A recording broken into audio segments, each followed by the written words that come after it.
Sha Tin on Sunday for Racing to Win. We're going to concentrate on a couple of the races, with the weather being a big talking point as well. It's been very wet in Hong Kong this week, but we've got it covered here. I'm Andrew Lejeune. Please say I'm joined in the studio by our former analyst Paul Lally and race caller Mark McNamara as well. Mark, outside of the weather, what are we looking forward to? We've got a few snippets of information. Sha Tin cleared to ride after that nasty fall at Happy Valley on Wednesday night. Jerry Chow down to a £3 claimer after he rode up winner number 70 at Happy Valley on Wednesday night too. He did, yes, so down to 3. There's no Zach Purton, Vincent Ho or Tony Pacone, Paul. But what have we got as far as jackpots are concerned? Yeah, we've got a good one actually. Triple trio jackpot of 1.5 million.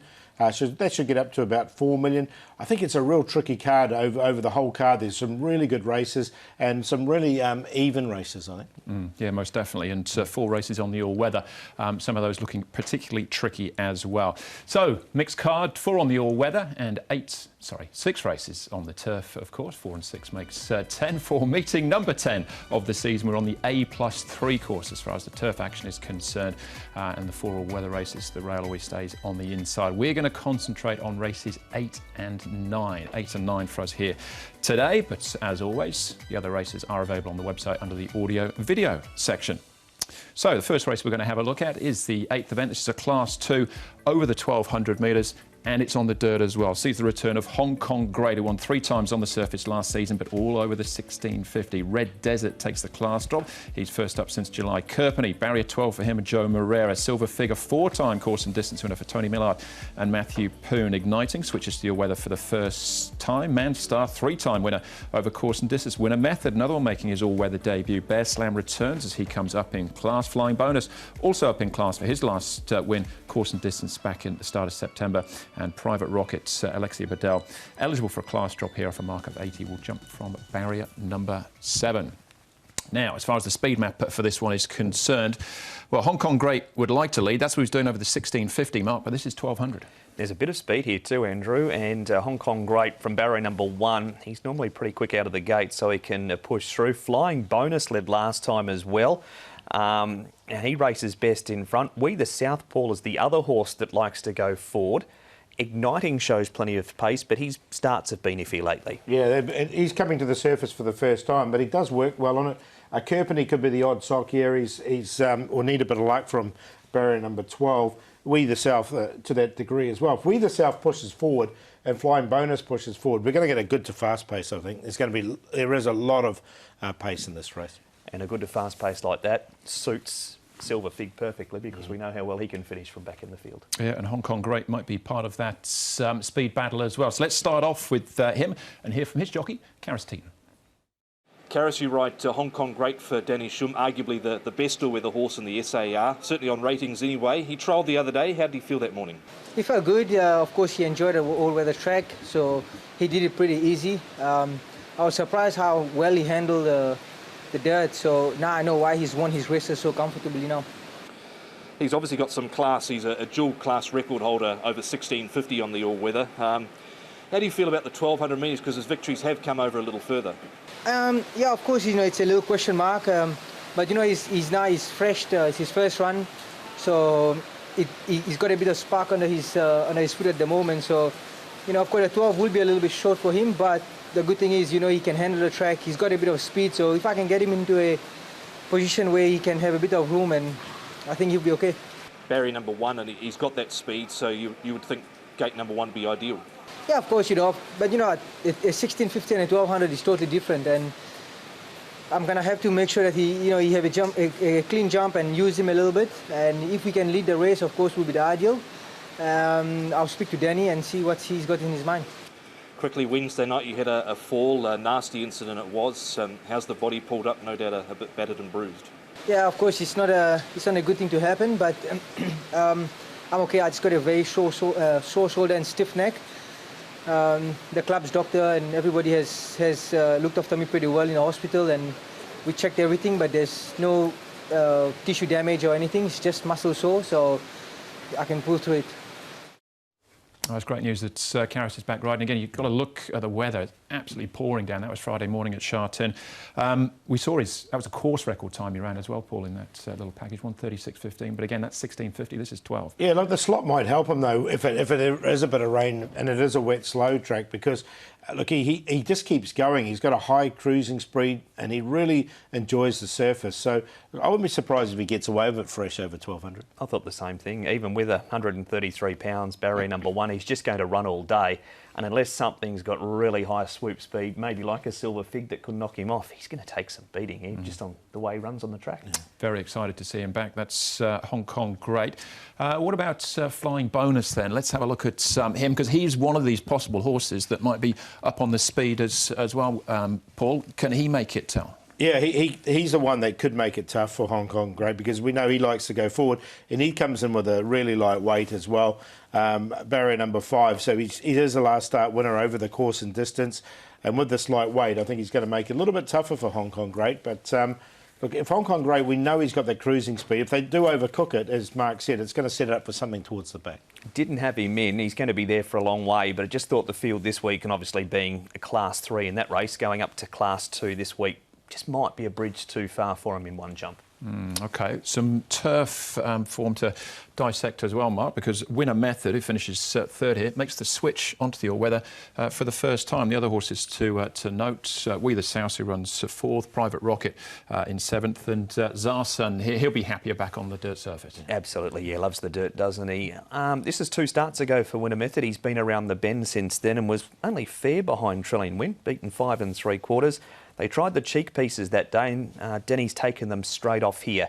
He's going to be a winner drawing barrier 2, Paul, because he can drop straight to the rail and just watch it all unfold in front of him. So he's certainly in the top 4. Yeah, same. I agree with you. With this really light weight as well, he's going to carry Jack Wong aboard barrier 2. He should get a really nice run. Look, this was the first time he was out of the top 3 Winner Method.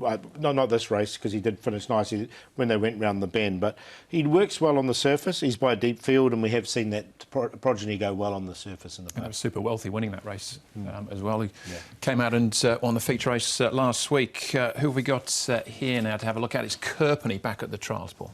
Yeah, look, the draw is awkward for Kerpenny. We know that he has gone well on the surface in the past. He's only had a couple of runs on it, has been placed. But from barrier 12, it just looks a little bit tricky for me. I snuck him in the top 4 just because, maybe on reputation more than anything. A couple of trials behind Excellent Daddy, who we see later in the program. He also trolled up and ran second behind Hong Kong Great. If they do speed right along as anticipated early, there might be an opportunity for him to slide in and get some cover through the run too. All right, Bear Slams, another horse returning here, Mark. He's another horse with form over further, but I thought it was quite a nice trial from him. It was, and he's got a very good fresh-up record too. He's had the 6 starts first up for a couple of wins and a placing. The concern is his record at the distance, Paul. 3 starts for nothing. Comes into this grade where he has had 9 starts for zilch, so I'd prefer him down a grade. Yeah, I agree. Yeah, I think, if he drops a grade, I think that's probably better for him, yep.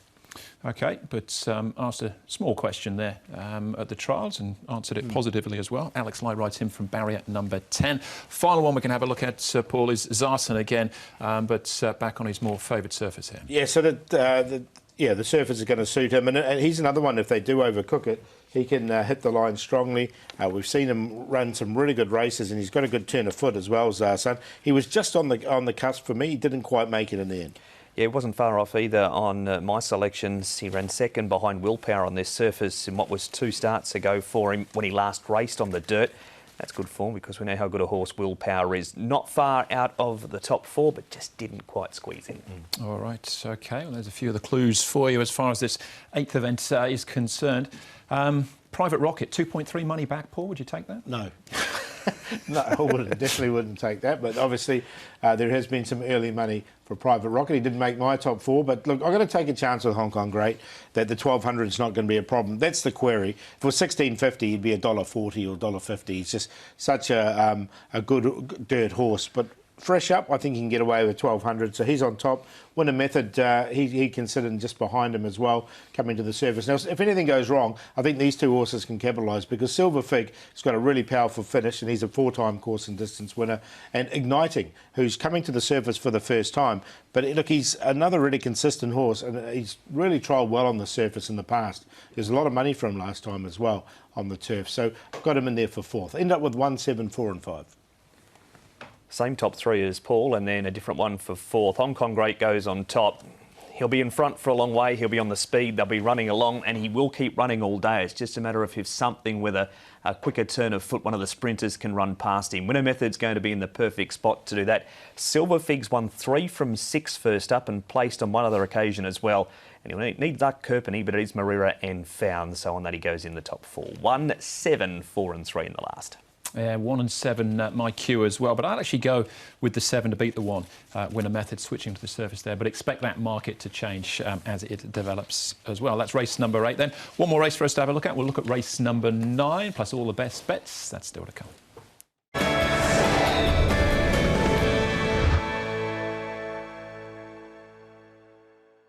Race number 9 then, we're onto the turf for the 9th, the second last at Sha Tin. This is a Class 3 over the 1200 metres. The field headed by Armando takes the class drop here with the blinkers and the tongue tie on for the first time. He is first up basically a year, 11th of October last season. First Responders won his last 2, one at the back end of last, one first up this season.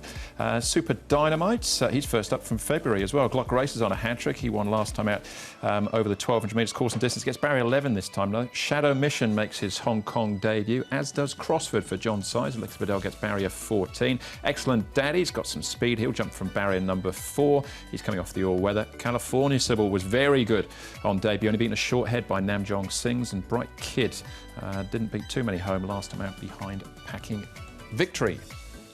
Right, those are the runners. This is the speed map for this one, Mark, and possibly a bit of competition here, is there? Or it's California Sybil will find it by himself? He's on front on the speed map, Andrew, but I might get some competition. Sylvestra goes forward. First Responder likes to race handy. Shadow Mission's the other one, and Excellent Daddy, who's 3 back on the rail, Paul. He's shown plenty of speed at the trials too, and actually trialled best when he's been in front. The other one's Star Yunlong. He might come across as well. We'll try and get across. He might end up on the free wide line if Sylvestra comes down there to California Sybil. But California Sybil has shown some really good speed. I wouldn't be surprised if he does get to the front. So he nearly won, of course, first up. He was narrowly beaten in that race, had Drops of God sitting outside of him. So from barrier number 13, he'll have to use some petrol, but does have that early toe. OK, well, we'll come back to him in a moment. Let's start off, though, with Jerry Chow, fresh from losing his claim on Wednesday night at Happy Valley, or losing it from 5 down to 3. He rides First Responder here. Jerry, First Responder, he won at the end of last season and he won at the beginning of this season down the straight. What did you make of his win last time out? Yeah, last time he won so well, and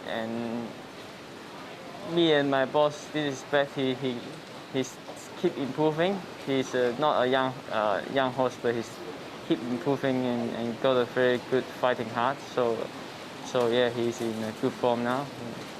His draw, he's got more weight this time round, 129 pounds compared to 121, but he has carried 128 to victory in the past.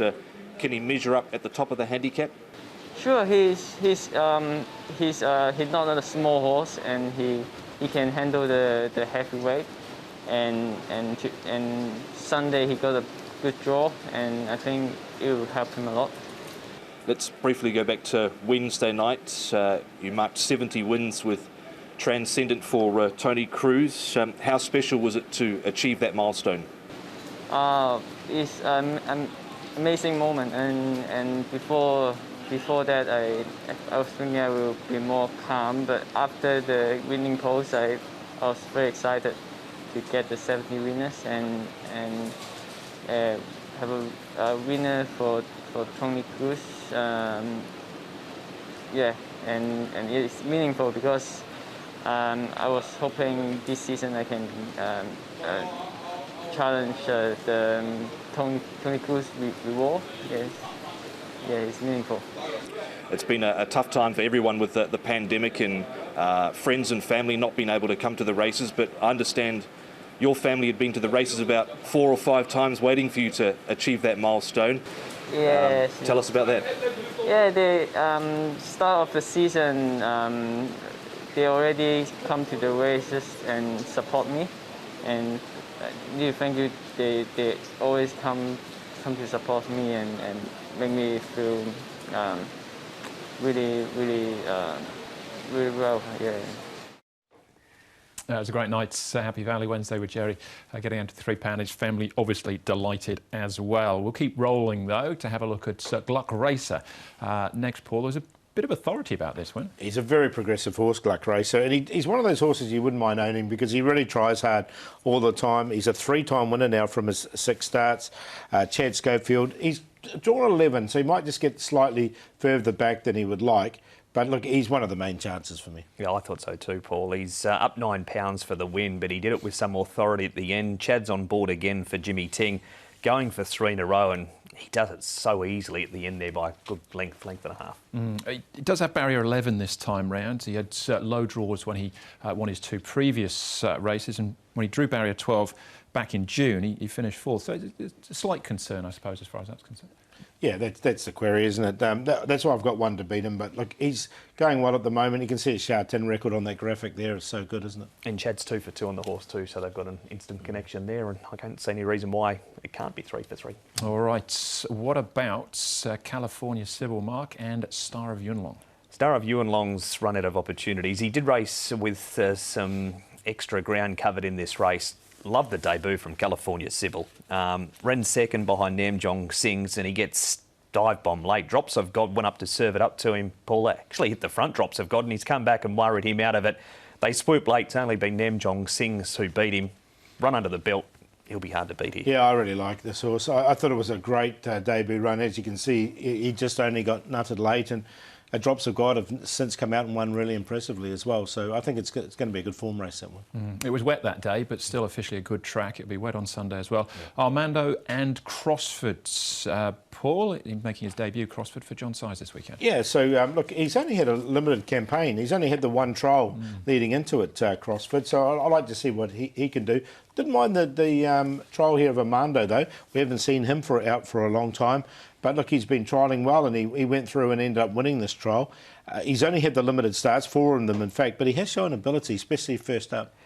Hasn't raced, as you said, Andrew, for just on a year, so was happy to watch him first up. And CrossFit wins over 1,400 at Newcastle on the Tapeta track and 1,600 at Newmarket on the Rolly course. Might want further up. All right, so maybe just a starting point for him. Excellent daddy, though, Mark, and Shadow Mission here. I actually haven't minded some of his trials. He hasn't really shown it on race day yet, but he's well in front of Kerpenny here, and he's a big flashy chestnut. Drawn 4, he's probably going to get a pretty good run, Paul. I found a spot for him in the top 4. I haven't mind what he's done away from race day. Yeah, I agree, and I think his track work's been really good. This trial has sort of lived up to that track work. I found him a very minor spot, but I found a spot for him. OK, punter's not put off by Gluck Racer's draw at this stage. He's the favourite. Yeah, I've got him in for second behind California Sybil. I thought it was just a really strong debut run, and with natural improvement, I think he can go on and win this race. But Gluck Racer is the hardest to beat. I mean, he's a very progressive horse. We'll give Armando a chance. I think he'll come on for the run, but I still think he'll run a bit of a race. And then Excellent Daddy in there for 4th in the back of that trial. 13, 6, 1 and 12. 6 goes on top, Gluck Racer. He's a horse that should continue to go through the grades, and despite the fact he's got the wider draw of 11, goes from barrier 1 out to 11. He's 1 for 1 in Class 3. Beat I'm a Single Man, who'd been racing well leading into that as well. Didn't think this was too much harder than that race. So 6 on top, number 2 in for second. First responder, Jerry Chow, 5 rides for 4 wins. Plays second up. Extra £8 for that win over Rock Your Heart last time. Don't think the extra 200 metres is going to worry him. California Sybil on his debut was very good. Hopefully he doesn't bounce second up, but the fight he showed to get rid of Drops of God and then hold them all off but 1 was good. And Excellent Daddy on his trials more so than his race day. He's having his 4th start and comes back on to the turf here. So 6, 2, 13 and 12. Same 4 numbers as Mark. Same order as well. 6 on top for me, Gluck Racer. 10 races, though, for us. Paul, who are the highlights for you? Well, I think it's really tricky earlier on in the card. I like a horse called Little Bird in race number 1. He's a really well-rated horse. He's only had 1 run on the all-weather and didn't run too badly as well. Alloy Star with the Jerry Chow board, I think he can run a bit of a race earlier on in the card. A Swift Spirit, he's a horse I quite like. He works well. He just needs to put it on race day. By Fastnet Rock, I think he can run well when his debut run on the all-weather, being a mixed card here as well. True Legend, another horse who's on the all-weather. He's had 1 start for 1 win. I thought that was good. And I was really taken with Master Delight's debut run here in Hong Kong in a strong form race. So I think he can win the last. All right, and as always, the rest of the races available on the website, the audio-video section there, hkjc.com. Who was the best of those, though, Paul? California Sybil, the one we talked about, I just really was impressed with his debut run, and I think he can go on with it, this horse. So I quite like him. Matthew Poon aboard. I think he can win at race number 9. And the each-way play, I'm going to do Swift Spirit. First start on the all-weather by Fastnet Rock. I think he'd be really suited by the surface and did work really well leading into his debut run for the season. The play, we're going to do the play here in race number 9 with Armando Gluck Racer and California Sybil. Race number 3, the Anomaly. 5 starts, 1 win, 3 placings, 2 goes at 1,400 metres for 2 minor prizes, 2/3 in fact, including that 3rd behind King's Capital out of a strong race last time, a 3rd behind Super Mission 2 runs ago. Keith's got quite a strong book and he's on the board after a win at Happy Valley on Wednesday night. Glorious Lover's had a heap of opportunities, but it's a very open race, this one. He goes back onto the all-weather. 16.50 the trip out of some strong races behind Packing Victory and Steel Win. Numerous winners have come out of those races, so on that we'll make him the each way. And the last, the play, 1 Hall of Champ, 2 Master Delight and 11 Meridian Genius with his strong second up record in a QQP. Best for me, Solar Power comes up in race number 6. He was so good last time from the front. I think there's still some rating points in his hand. Everything seems to be coming together now for Solar Power. Antoine Hamlin and Dennis Yip. And Aurora Pegasus, well, this is an odd one because he was my best bet on Wednesday night, ran 5th, but up to the 1,400 metres now on the quick backup. We should get a price about him this time round. Alfie Chan taking the £7 off as well. Flying Mighty, Solar Power and Breeze of Spring, the QQP for me in race number 6. Well, there you go. That's Sha Tin on Sunday. Hopefully it dries up a little bit more. Absolutely. At this stage, it's a pretty rainy Saturday afternoon in Hong Kong, and it's forecast to clear at some stage on a Sunday afternoon, Paul. Yeah, the forecast is quite promising, and we know that if there isn't any rain on the day, it's going to be a good track. Hopefully it is. It'll be good racing. That's the show, though. Thanks for watching. A week on Sunday. Group racing returns as well. But hopefully we'll see you at Sha Tin on Sunday, where we will be racing to win.